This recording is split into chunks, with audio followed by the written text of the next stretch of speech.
Hi friends, తెలుగింటి కమ్మనైన రుచులకు care of address Telugu tasty dishes కి స్వాగతం. ఫ్రెండ్స్, ఇక్కడ చూస్తున్న కర్రీని చూస్తే మీకు ఏమనిపిస్తుంది? ఎగ్ బుజ్జినే కదా? అయితే మీరు పప్పులో కాలేసినట్టే. ప్యూర్ వెజిటేరియన్ ప్రియుల కోసం ప్రిపేర్ చేసిన పన్నీర్ బుజ్జి. నా లైఫ్ లో ఇంత టేస్టీ కర్రీ తినటం ఇదే ఫస్ట్ టైం. నేను టేస్ట్ చేసిన వాటిలో ఈ కర్రీనే నెంబర్ 1. అంత బాగుంది. ఓకే, ఈ కర్రీ ఎలా ప్రిపేర్ చేయాలో చూద్దాం. మనం ఇంట్లో ప్రిపేర్ చేసుకున్న మసాలా పన్నీర్ని ఈ విధంగా మెదుపుకొని పక్కన పెట్టుకోండి. ఇప్పుడు 4 టమాటాలను ముక్కలుగా కోసి చేపల్లో దాల్కే చాప్ కట్న. బాద్ మే చిన్న రోలు లేకే కొంచెం అల్లం, 3 పచ్చిమిర్చీలను కట్ చేసిన ముక్కలు, 10 వెల్లుల్లి రెబ్బలు వేసి దంచి పక్కన పెట్టుకోవాలి.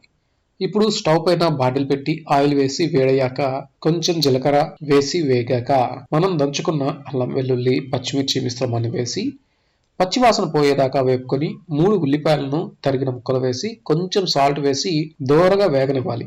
ఈలోపు 100 గ్రామ్స్ పెరుగులో 2 టేబుల్ స్పూన్స్ కారం, కొంచెం ధనియా పొడి, కొంచెం పసుపు, కొంచెం ఉప్పు వేసి బాగా మిక్స్ చేసుకుని ఉల్లిపాయలు వేగాక ఈ మిశ్రమాన్ని వేసి బాగా కలుపుకొని మనం చాప్ చేసుకున్న టమాటా ముక్కలను వేసి కలిపి మూత పెట్టి 2 మినిట్స్ ఉడికించాక తగినన్ని నీళ్లు పోసి మూత పెట్టి ఉడికి నూనె పైకి తేలాక సాల్ట్ వేసుకొని కలిపి మనం ముందుగా మెదుపుకున్న పన్నీర్ను వేసి కలిపి కొంచెం కసూరి మేతి, కొంచెం గరం మసాలా, 2 ఇంచెస్ బటర్ వేసి కొత్తిమీర చల్లి సర్వ్ చేసుకోండి.